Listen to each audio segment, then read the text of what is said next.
Bonjour, dans cette nouvelle vidéo, nous allons faire le portrait de la candidate de Top Chef. C'est une prénommée Alexia qui a été en demi-finale, je crois. Alors nous allons reprendre le texte que j'ai déjà rédigé, qui est dans mon site, avec son portrait, sa photo, sur le site morpho-psychologie.com. Et nous allons le reprendre mot à mot en essayant d'ajouter ici et là des compléments d'information qui pourront peut-être vous intéresser. Alors, original, notre top chef Alexia, entre guillemets. Bien sûr, ce petit nez retroussé nous parle bien de son caractère vif, rapide, opportuniste, improvisateur, spontané, réactif, dans l'instant, impulsif, juvénile. Voilà toute une cascade d'adjectifs qui sont liés à son nez, qui est un petit peu en trompette, donc avec le nez projeté, la partie moyenne concave, une longueur un peu courte, un nez un petit peu carré au bout.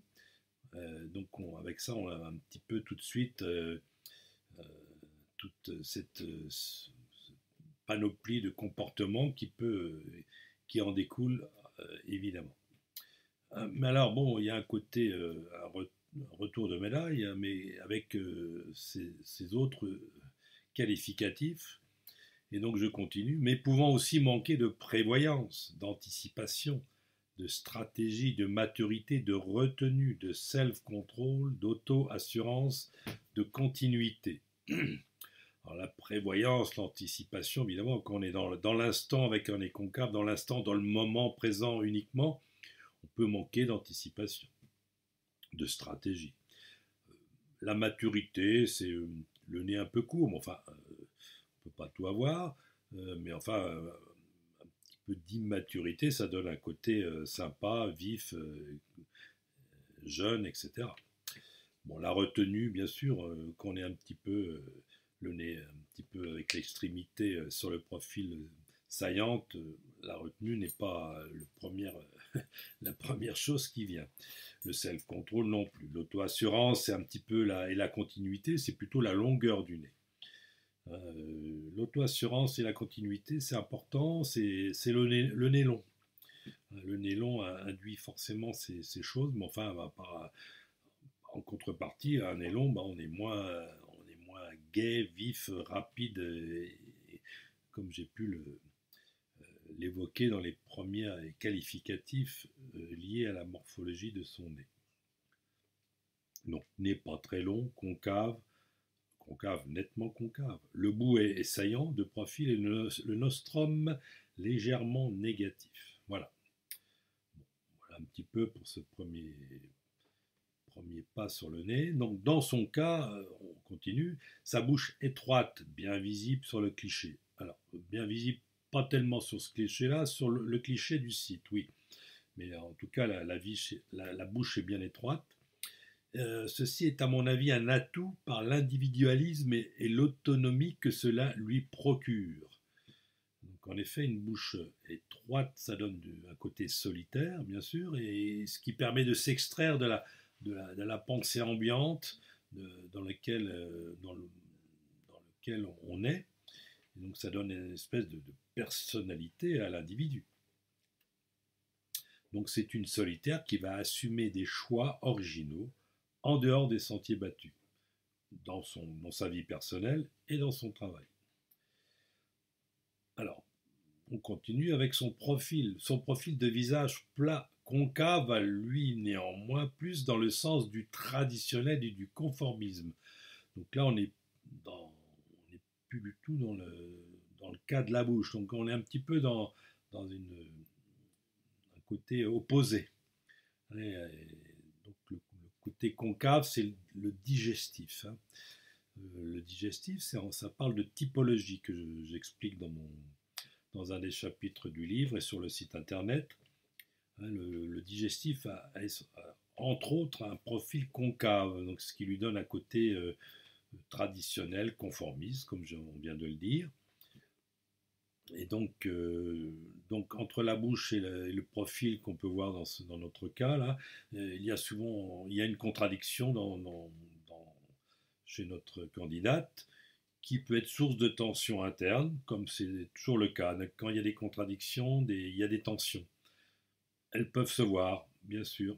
Dans son cas, le transverse, le muscle transverse, c'est le muscle qui plaque la peau sur le bord moyen médian du nez. Le transverse est déjà bien en place, bien marqué. Ça donne de la tension, de la tension à l'individu et qui est une tension intériorisée. C'est une tension qui est en relation avec une espèce de petit peu de conflit, mais enfin c'est quelque chose qui permet aussi de dépasser les obstacles. Toute qualité a son revers. Voilà. Aussi les cernes, ce qui est dû au muscle préceptal. Quand les cernes sont marquées, c'est le témoin d'une tension plutôt affective. Bon là, c'est pas encore vraiment le cas, hein, mais enfin, il faut voir aussi le visage dans 20-30 ans. Hein. Voilà. Son air enfantin ne lui enlève pas son tempérament énergique et travailleur remarquable, comme l'on peut voir dans ses multiples prestations. Les sourcils et les muscles sourciliers, qui sont la vraie source de l'énergie, fournis, les muscles et surtout les sourcils, fournis et non arqués, le milieu du sourcil est droit. C'est un petit détail, mais c'est ça qui permet d'envoyer, si je puis dire, entre guillemets, avec vigueur, dans des actions un peu, pas brutes, mais un peu marquées, un peu fortes. Le sourcil et les muscles sourciliers de notre candidat qui donnent de la force et qui lui permettent de ne pas se fatiguer outre mesure dans tous les travaux d'envergure qu'elle met en œuvre. Oui, elle a beaucoup de puissance avec son cadre plutôt large pour lui donner un peu de pouvoir et de la force pour envisager des projets d'envergure. Alors bien sûr, on l'a déjà dit, hein, tout cadre large, c'est un cadre, ça veut dire que le visage moyen est pas très haut, donc ça donne une rapidité dans le comportement interne qui fait qu'on veut beaucoup de choses, mais on n'arrive pas forcément à approfondir suffisamment dans les projets que l'on met en œuvre. Donc souvent un cadre large, il doit être associé avec des personnes au cadre étroit qui, eux, vont s'atteler à compléter l'action un peu rapide et pour déterminer les détails et préciser un petit peu l'élaboration des projets. Son immédiateté dans sa réaction défensive, ça c'est la lèvre inférieure basse. Basse, tout ce qui est bas est rapide. La lèvre inférieure, c'est la défensive. Tout ce qui est haut est lent. Hein, donc c'est de l'endurance, de la lenteur. Donc là, la lèvre inférieure est basse, ça accentue encore son impulsivité naturelle, déjà notée par le nez. Et donc je conclus, qui s'y frotte, s'y pique. Bon, voilà, bon, c'est pas non plus une caractérielle du tout. Hein, le nez n'a pas une puissance telle que ça puisse être gênant et handicapant. C'est des petites réactions ici et là, mais enfin voilà, qui s'y frotte, s'y pique. Enfin, son besoin d'aboutir au résultat est impératif et complète bien ses qualités précédentes. Ça, c'est le menton. Le menton, c'est la gloire, les honneurs, le besoin d'aboutir matériellement, de présenter quelque chose de concret, d'aboutir dans du concret. Alors, le menton n'est pas en retrait, bien sûr, donc il est un petit peu saillant, légèrement étroit, donc ça donne un côté têtu à notre candidate, qui est bien sûr quelqu'un qui veut absolument aboutir dans des choses concrètes et réelles. On n'est pas dans l'abstrait, dans le côté conquête de territoire ou territoire réel ou abstrait par un côté, comme j'ai déjà dit, le côté journaliste ou directeur ou qui veut avoir un petit peu un espèce de territoire virtuel ou concret pour montrer son envergure. Alors si c'est une concrète dans ses intérêts émotionnels, Ça, c'est l'iris large. Le tissu bien coloré des lèvres. Bon, là, il y a du rouge à lèvres, hein, mais sur d'autres clichés, le tissu est bien coloré, plus que développé néanmoins, hein. Il n'est pas spécialement développé. En tout cas, les deux associés, ça accentue ces dons manuels pour transformer la matière comme on l'a dans la cuisine, hein. C'est donc ce côté concret, touché, les sens sont en action. Si je reviens sur l'iris, on voit que le blanc de l'œil est bien blanc. Donc ça, on va le retrouver après dans la fin de l'énoncé, hein, à noter, à mettre de côté. Alors, mais que fait-elle alors dans ce concours si difficile? Eh bien là, on doit remonter dans la partie supérieure du visage, la hauteur de son front, la suprématie de la zone supérieure, sa suprématie du front, de la zone 1, qui est la zone du haut, dans la partie supérieure du visage.